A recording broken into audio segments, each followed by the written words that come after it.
تھا مسلمان کی زبان سے سخت بول نہیں نکلتا، کسی کو بے عزت نہیں کرتا، کسی کو کی بے اکرامی نہیں کرتا، کسی کا دل نہیں توڑتا، کسی کو ذلیل نہیں کرتا، خود سہتا ہے، اوروں کو خوشیاں دیتا ہے، خود دکھ سہتا ہے، اوروں کو راحت دیتا ہے، خود تکلیف سہتا ہے۔ یہ میرے نبی کے اخلاق ہیں، یہ میرے نبی کی زندگی ہے، اور یہ اسلام کا سب سے بڑا چیپٹر ہے اور سب سے مشکل چیپٹر ہے۔ جب میرے نبی نے لمبی نمازیں پڑھی تو اللہ نے روک دیا کہ میرے حبیب ما انزلنا علیک القرآن لتشقی، اتنی لمبی نماز نہ پڑھ کے تو تھک جائے۔ میرے نبی نے تبلیغ میں زور دکھایا تو اللہ نے روک دیا فَلْتَذْهَبْ نَفْسُكَ عَلَيْهِمْ حَسَرَاتٍ، میرے نبی اتنا غم نہ کر کے آپ خود ہی آہیں بھرتے بھرتے آپ مر جائیں۔ میرے نبی نے مال سارا خرچ کیا، اللہ نے اس سے بھی روک دیا وَلَا تَبْسُطْهَا كُلَّ الْبَسْطِ فَتَقْعُدَ مَلُومًا مَحْسُورًا، اتنا خرچ نہ کریں کہ آپ خود پھر دکھی ہو کے بیٹھ جائیں۔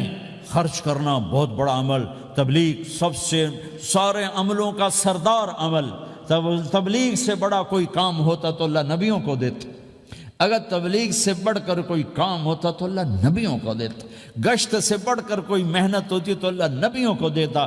950 سال نوح علیہ السلام گشتی کر رہے ہیں، اور اللہ کی مان لو، اللہ کی مان لو، اتنا عظیم عمل کا میرے نبی درمیانہ نماز سب سے بڑی عبادت، میرے نبی درمیانہ کام، لیکن جب میرے نبی نے اخلاق اچھے کیے،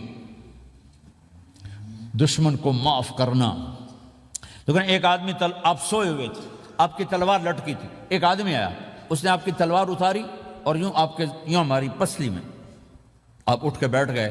اب وہ قتل کے ارادے کے لیے آ چکا ہے اور تلوار یہاں ہے، کہتا من یمنعک منی، اب بول تمہیں کون بچائے گا؟ تو آپ نے مسکراتے ہوئے کہا اللہ، تو اس کے ہاتھ سے تلوار گر پڑی، تو آپ نے اٹھا لی، آپ نے یوں سیدھی کی، اب تو بچا، تجھے کون بچائے گا؟ وہ کہنے لگا مجھے تو ہی بچائے گا، وہ تو اللہ کو جانتا نہیں تھا، کہا بابا مجھے تو ہی بچائے گا۔ تو آپ کہتے ہیں اس کا سر اڑا دو، یہ نبی کو قتل کرنے آیا ہے۔ میرے نبی نے فرمایا کلمہ پڑھتے ہو؟ کہا نہیں پڑھتا۔ کہا جاؤ معاف کیا۔ یہ میرے نبی کے اخلاق ہیں۔ 20 سال جنہوں نے قتل کے منصوبے بنائے، مکہ والے، جب آپ مکہ میں فاتحانہ داخل ہوئے، ابو سفیان سب سے زیادہ آپ کو دکھ پہنچانے والوں میں پیش تو آپ نے ابو سفیان کو عزت دی۔ جو ابو سفیان کے گھر میں داخل ہوگا اس کو کچھ نہیں کہا جائے گا۔ آپ تو ابو سفیان کو بلا کے سولی پہ لٹکاتے، اور آپ کہہ رہے ہیں جو ابو سفیان کے گھر میں جائے گا اسے کچھ نہیں کہا جائے گا، جو بیت اللہ میں ہوگا اسے کچھ نہیں کہا جائے گا۔ سارا مکہ سامنے، آپ یوں بیت اللہ کا دروازے پر یوں دونوں ہاتھ ایسے ٹکا کے کھڑے تھے۔ پھر آپ نے کہا میں کیا کروں گا اب تمہارے ساتھ؟ تو سہیل بن عمر نے کہا آپ کریم ہیں، کریم کے بیٹے ہیں، تو آپ نے کہا جاؤ میں نے معاف کیا۔